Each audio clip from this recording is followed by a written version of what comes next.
It was a cold night, and the mist crept along the deserted road like spectral hands. Laura Mitchell, a woman in her 30s, drove her worn-out car along a winding road in rural Maine, where the only sound was the engine struggling to navigate the sharp curves. She was exhausted from a long week of work and eager to reach her rented cabin for a weekend of peace and isolation. However, as she rounded a tight curve, her headlights illuminated something that made her stomach churn. An old, seemingly abandoned house with lights glowing from its cracked windows. The first impression. The house had a presence that seemed alive. The wooden boards creaked under the wind, and the front door was ajar, gently groaning as it swayed. Laura felt a shiver run down her spine, but curiosity made her slow down. The windows looked like eyes watching her, and something in the back of her mind whispered, "Don't go in." She decided to keep driving, but she couldn't shake the suffocating feeling that clung to her after passing the house. Key image: the isolated house on the roadside, surrounded by skeletal trees and a sky heavy with gray clouds, its windows glowing with an unnaturally warm light. The first contact. Hours later, now settled in her cabin, Laura tried to relax, but her mind kept drifting back to the house. Something felt wrong, as though the sight of it had imprinted itself on her. Just then, the forest silence was shattered by knocking at her door. Her heart raced.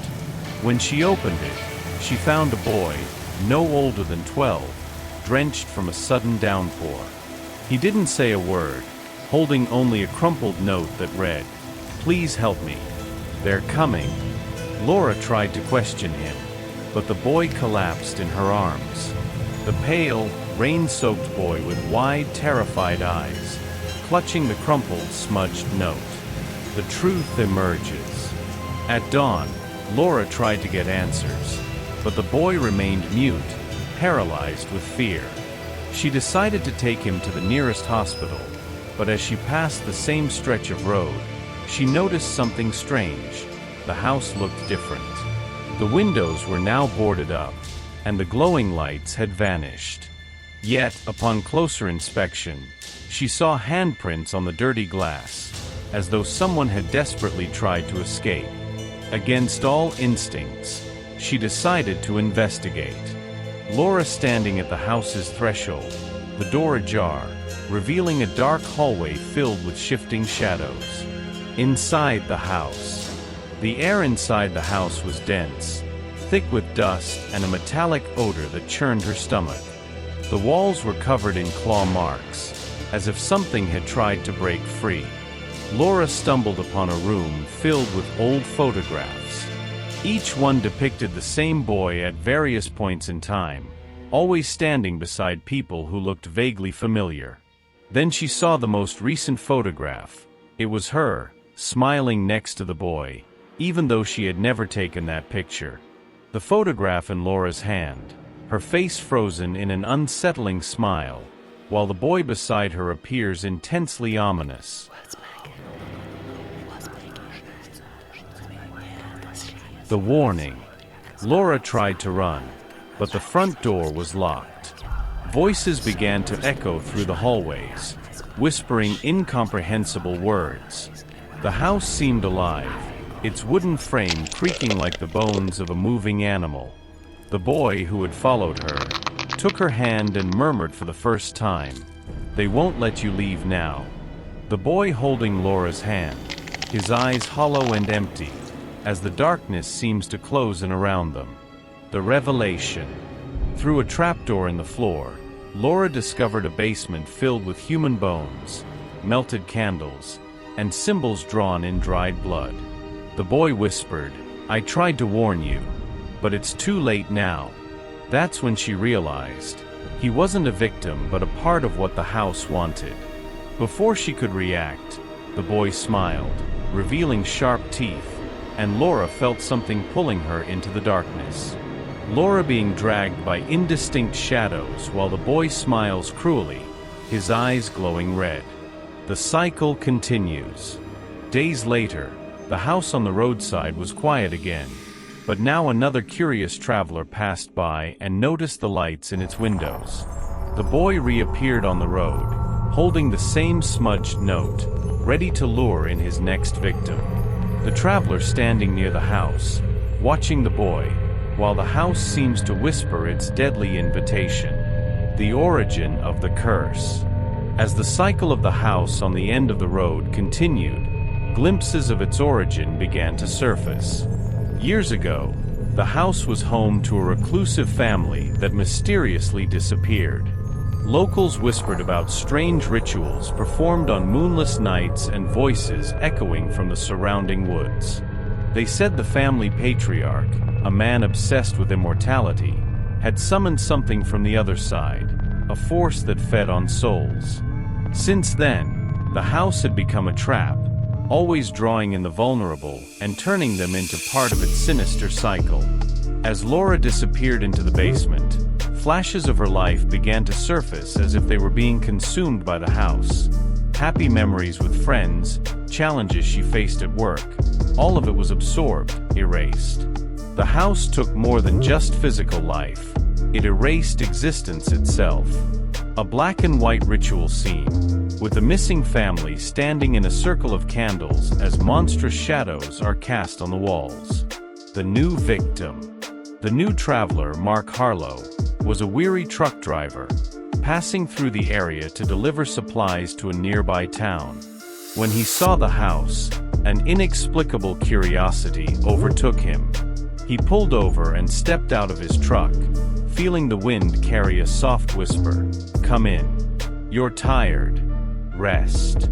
As he approached the door, he saw the boy, now with a blank expression.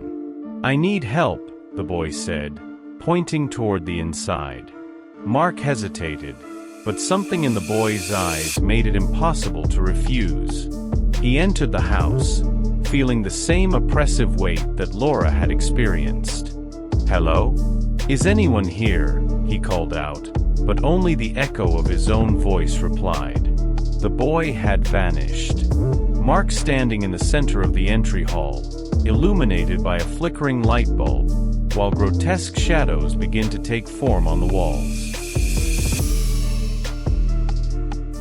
The unexpected finale. Mark was drawn to the basement, where he found the same macabre altar covered in bones and blood-stained symbols. But this time, he wasn't alone. Laura, or what was left of her, was there, her eyes vacant and her smile twisted. "You shouldn't have come," she said in a guttural, echoing voice. Before Mark could react, the house began to vibrate, its walls pulsating like living flesh. Mark tried to run, but the house sealed every exit. The boy reappeared, now in his true form, a monstrous figure with elongated, deformed limbs and eyes glowing like embers. "You're next," murmured the creature before leaping at Mark.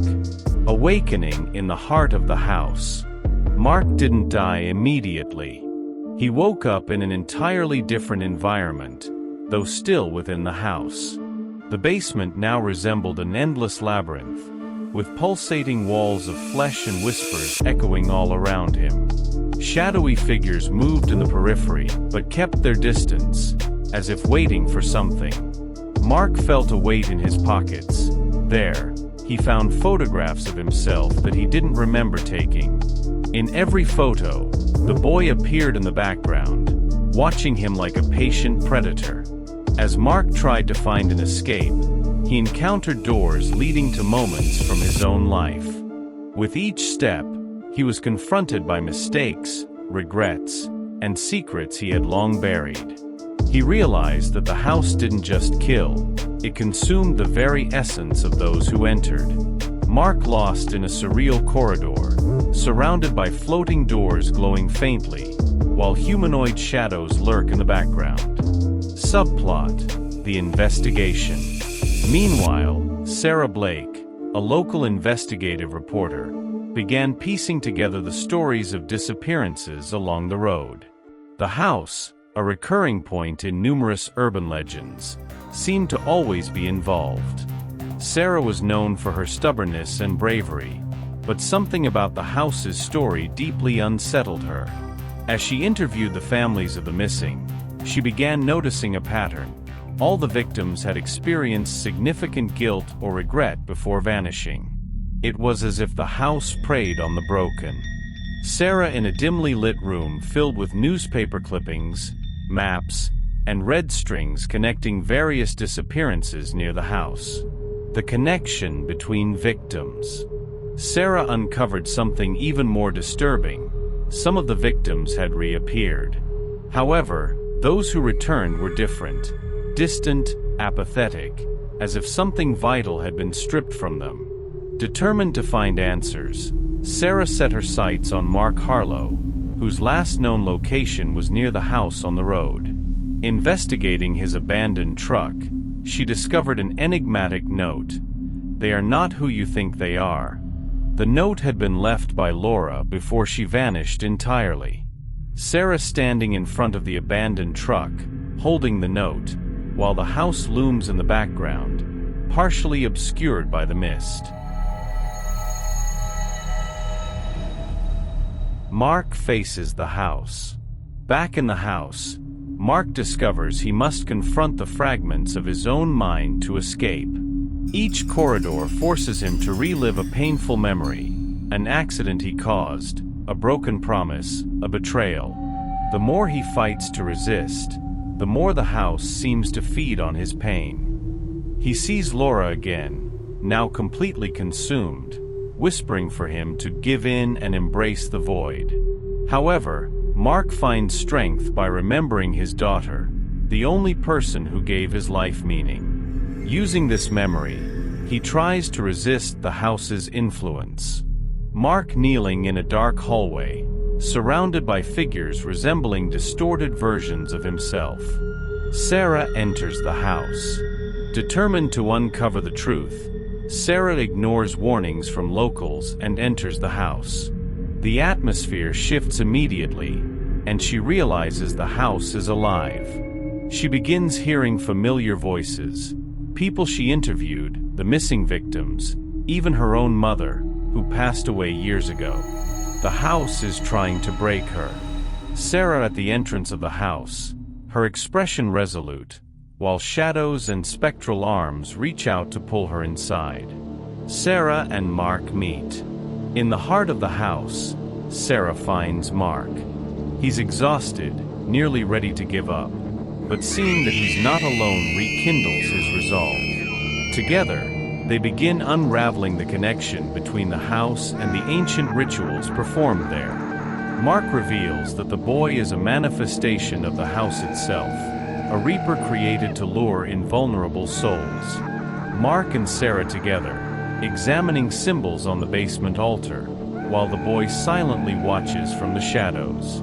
The sacrifice. Mark realizes he can't leave, but Sarah still has a chance. He distracts her while forming a desperate plan to offer himself as a sacrifice to the house. Sarah protests, but Mark convinces her to escape while there's still an opening. He confronts the boy and directly challenges the house, shouting, "You can have me, but not her." The house seems to react, trembling as objects crash and pathways seal shut. Mark standing defiantly before the boy, who transforms into a monstrous figure, while Sarah runs toward an escape. Sarah's escape. Sarah manages to leave the house moments before it seemingly collapses. However, when she looks back, she realizes the house hasn't truly disappeared. It's still there, untouched. It's as if everything that happened was merely a game to the entity residing within. Sarah resolves to expose the story, but knows no one will fully believe her. Sarah running down the road as the house looms behind her, silent and eternal. Return to the road. Days later, Sarah publishes an article about the house, but it's dismissed as sensationalist fiction. Meanwhile, another traveler appears on the road. The house lights up its windows, and the boy reappears, ready to continue the cycle. A new traveler gazing curiously at the house while the boy emerges from the shadows along the road. The eternal cycle. Some houses never let you go.